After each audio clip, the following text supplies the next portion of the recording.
Hey guys, it's Kermit here with another video. This time I'm going to be cutting down my favourite Touhou games because obviously I haven't shown myself to be a massive fanboy of the series yet. Mind you, I haven't managed to play every single game in the series, but I've played a fair amount of them. Also, just before we start, I'm going to say this now, I'm not going to be putting any fan games on here because otherwise Scarlet Curiosity would top this list. That said, let's begin. Success!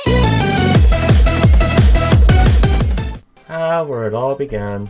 Highly Responsive to Prayers is quite an oddity in that, unlike the rest of the series, it's not a traditional bullet hell. Instead, it almost resembles something like Breakout or Arkanoid in a way. Nonetheless, though the gameplay here is really fun and slightly addicting, there's just something so satisfying about knocking that yin-yang orb around like a pinball. The objectives are simple for each level.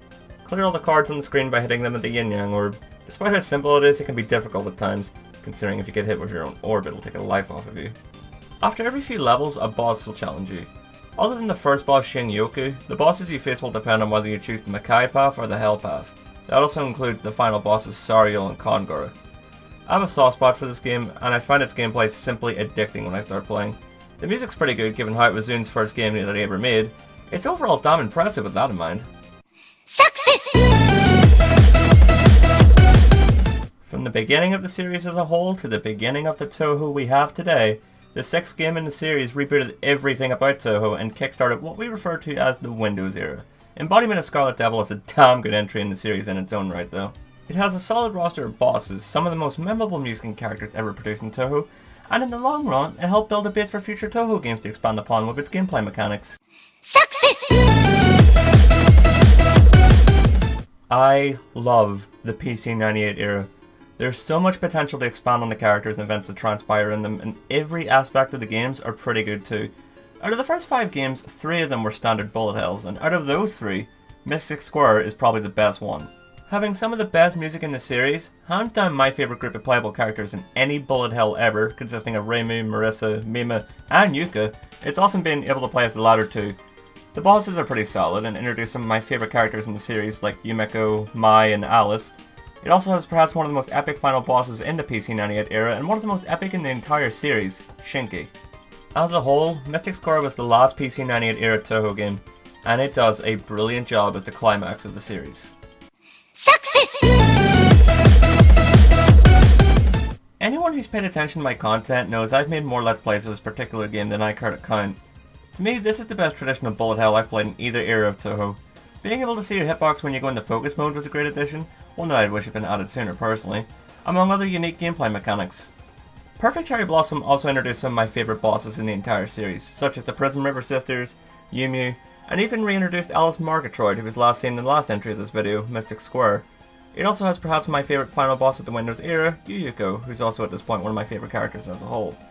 To cap it all off, it also introduced something beyond the EX boss level, the Phantasm boss, which so far only one character has done, Yukari Yukumo, another favourite character of mine that was also introduced in this game. Overall, this entry has pretty much everything a Touhou fan could want. Some fantastic music, great characters, as much challenge as you want, even the story is decent. If there was any Touhou game I'd recommend playing, it's most definitely this one. Success! Phantasmagoria of Dimensional Dream, aside from having one of the hardest titles to pronounce, has everything I love in a Touhou game and more. And no, it's no surprise this would top the list, given how I make it evident I love this game in every Touhou related countdown I've ever done. Let's start with the unique concept. It's a competitive bullet hell. You versus an AI player trying to outlast the other as you're both bombarded with danmaku. Already the concept's really interesting with the change of the formula. Instead of pelting you with bullets this time, the opposing AI has to dodge the bullets the same as you.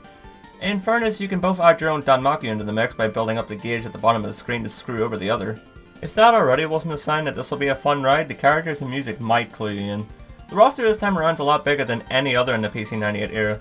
You have Reimu, Marissa, who's just fresh off her debut in the previous installment, Story of an Eastern Wonderland, as Mima's lackey, though with this game she started becoming the thieving blonde witch we love so much today that she's more or less the mascot of the series. Speaking of which, Mima also comes back for this game, making her 3rd appearance in the series up to this point. And then we have the newcomers of the game. There's Kotohime, a quirky princess who likes to collect things that interest her and also claims to be a cop. Then there's Kana, a poltergeist who's looking for somewhere new to haunt since the owner of her old mansion got bored being spooked by her. Rokako, a human scientist who's seen as a heretic by Reimu and others for valuing science over magic and Gensokyo, who's kind of just doing everything she's doing for science. And finally you have Ellen, the only character other than Reimu, Marissa, and Mima not credited for this game. She hails from Hataraki Mono, a manga by Izumi Takemoto. She's unable to age and has access to magic, but because of this, somehow, she's constantly losing her memory.